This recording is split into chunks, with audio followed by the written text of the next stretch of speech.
तो कक्षा 10 के सभी विद्यार्थियों, लो जी आपका 22 फरवरी का एकदम ओरिजिनल पेपर। जी हाँ, पहली बार वीडियो में बोल रहा हूँ मैं असली पेपर। क्यों?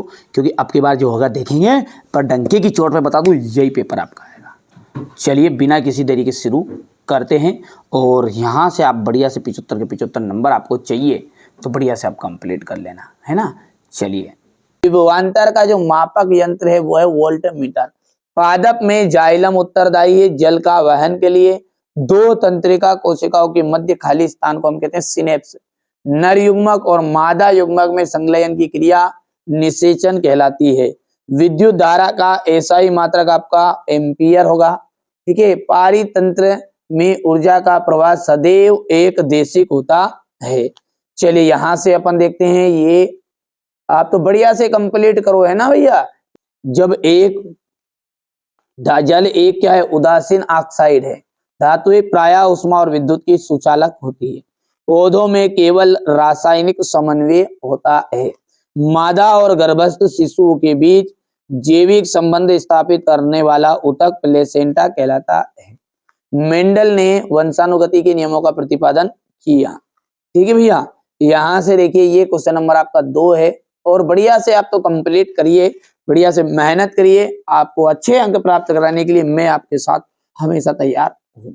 चलिए तो आगे बढ़ते हैं। विद्युत की सुचालक आधातु का नाम बताना है। देखिए आधातु पूछा है, धातु नहीं पूछा है ना। तो ऐसी विद्युत की सुचालक आधातु है आपकी ग्रेफाइट। क्या है?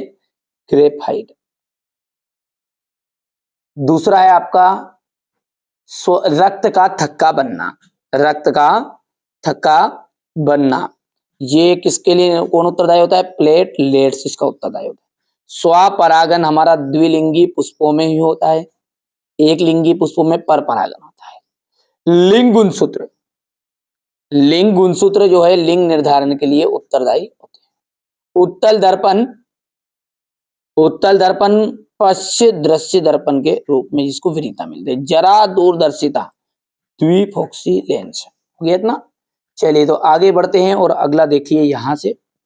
ठीक है भैया, आप तो बढ़िया से कंप्लीट करना, अच्छे से तैयारी करना है ना भैया। चलिए आगे बढ़ते हैं। और अब है आपका एक वाक्य में उत्तर। जब किसी यौगिक से ऑक्सीजन संयुक्त होती है तब वहां अभिक्रिया क्या कहलाती है? ग्रेफाइट, सॉरी, जब कोई यौगिक से ऑक्सीजन संयुक्त होगी तो उसे हम कहेंगे अपचयन। और उपचयन कैसे कहेंगे? जब ऑक्सीजन का ह्रास, ऑक्सीजन का ह्रास जब होगा ना तो वो उपचयन कहलाएगी। पारे की मिश्र धातु क्या कहलाती है? पारे की मिश्र धातु कहलाएगी अमलगम। ठीक है भैया। तो मनुष्य में आयोडीन की कमी से होने वाला रोग घेंगा। पराग कोश से पराग कणों का वर्तिकाग्र तक पहुंचने की जो घटना है उसे हम परागन कहते हैं। परागन। ठीक है। लेंस की क्षमता के लिए सूत्र तथा मात्रक भी लिखिए। लेंस की जो क्षमता का फॉर्मूला है वो है P = 1/f मीटर में। अंतरिक्ष यात्रियों को आकाश कैसा दिखाई देता है? उन्हें काला दिखाई देता मेरा भाई। हो गया। चलिए अब क्वेश्चन नंबर ये 4 है, इंग्लिश मीडियम वाले बच्चों का है। ये देखिए यहां से हो गया, स्क्रीनशॉट ले लो तुरंत। ठीक है भैया। अब है सत्य असत्य। मनुष्य में दोहरा परिसंचरण होता है क्या? बिल्कुल सत्य बात है। दूरदृष्टि दोष को दूर करने के लिए उत्तल लेंस का उपयोग करते हैं। सत्य है। अमोनिया क्लोराइड को जल में घोलने पर विलयन ठंडा हो जाता है, ऊष्मा छिपी अभिक्रिया है। यह आपका असत्य रहेगा।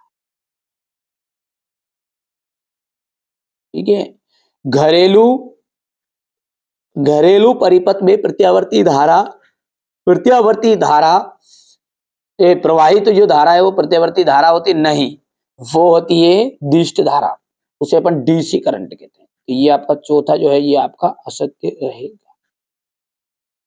लिटमस, लिटमस एक प्राकृतिक सूचक अम्ल क्षार है। तो ये आपका लिटमस जो है ना वो क्या है आपका सत्य बात है।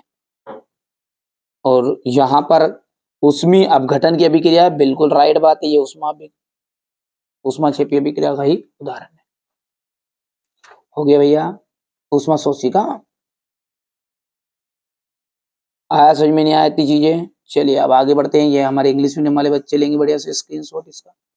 अब क्वेश्चन नंबर जो आपका 6 है, यहां से आपके 2-2 नंबर के क्वेश्चन शुरू होंगे और ये क्वेश्चन का सॉल्यूशन मैं आपको अगले वीडियो में दूंगा, क्योंकि कल तक बच्चे कोचिंग में है ना। देखिए ये कोचिंग है अपनी, इसका रिजल्ट देख लीजिएगा, गए साल का रिजल्ट है। आप यदि चाहते हो कि ऐसे ही आपको नंबर आए तो जो बता रहा हूं ना उसको आप कंप्लीट करो। ABCDEF 6 पेपर आपको दे रहा हूं। मेरी इच्छा ये है कि अब की बार 90 के पार, ठीक है।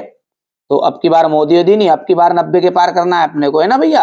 अपन क्योंकि 10th में है, अपने को 10th से मतलब है। यहां से देखिए, ठीक है, ये देखिए है ना, ये 80%, 90%। यदि आप 80% चाहते हो तो 4 पेपर करना है, और यदि आप 90 से ऊपर जाते हो 96, 97, 98 तो आपको 6 पेपर करने पड़ेंगे। बट भले आप अलग से पढ़ो, इंपोर्टेंट पढ़ के समझ लो, मैं कह रहा हूं जो कर लो बस, ठीक है। पर यहां से देखिएगा बढ़िया से इसका सॉल्यूशन आपको मैं कल कोचिंग में जो उनको भी कवर करवा रहा हूँ, जो उनको पढ़ बता रहा हूँ वही आपको, ठीक है। तो वो जैसे कवर कर लेंगे मैं आपको उसका PDF आपको प्रोवाइड करा दूंगा, है ना। ध्वनिक सोनोरस किन्हें कहते हैं, उदाहरण दीजिएगा।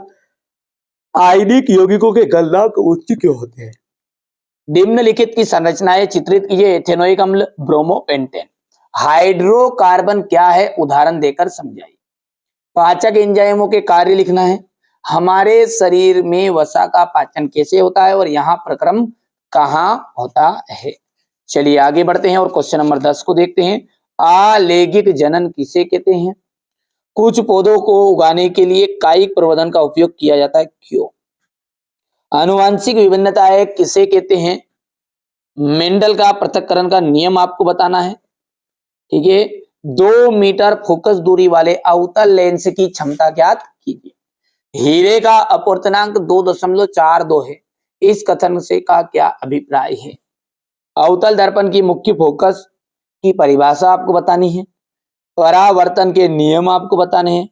चालक के प्रतिरोध को प्रभावित करने वाले 2 कारकों के नाम बताइए, ठीक है। ओम के नियम को समझाइए, हो गया। इसके बाद में है यहां से फ्लेमिंग के वाम हस्त के नियम को लिखना है। फ्यूज तार क्या है, इसका उपयोग क्यों किया जाता है? अपवर्तनांक से आप क्या समझते हैं? गोली दर्पण की वक्रता त्रिज्या को परिभाषित करना है। पारिस्थितिकी क्या है, पारिस्थितिक तंत्र के प्रमुख घटक कौन कौन से हैं? आहार जाल या आहार श्रृंखला में अंतर बताइए। रासायनिक समीकरण से आप क्या समझते हैं? किसी संतुलित रासायनिक समीकरण का उदाहरण दीजिए। वियोजन अभिक्रिया को संयोजन अभिक्रिया के विपरीत क्यों कहा जाता है? समीकरण देना है। प्रत्यावर्ती चाप का आपको नामांकित चित्र बनाना है, ठीक है। चलिए और आगे बढ़ते हैं। तो अगला जो है ये है आपका